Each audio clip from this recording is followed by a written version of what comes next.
Olá, sou Márcia Holtz, sou facilitadora sistêmica também, mas eu busquei a Verônica por uma questão minha.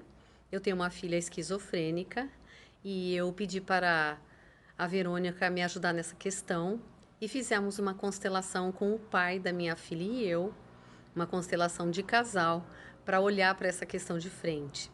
Foi uma constelação bem profunda. O trabalho da Verônica é cirúrgico, é profundo. E eu tenho imensa gratidão pela disponibilidade dela em estar facilitando essa visão tão profunda, né, de um caso tão delicado na minha família.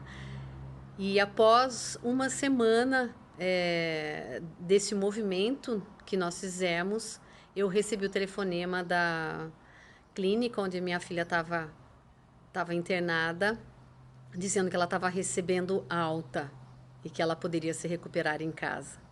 Então, imensa gratidão, Verônica, pelo seu trabalho.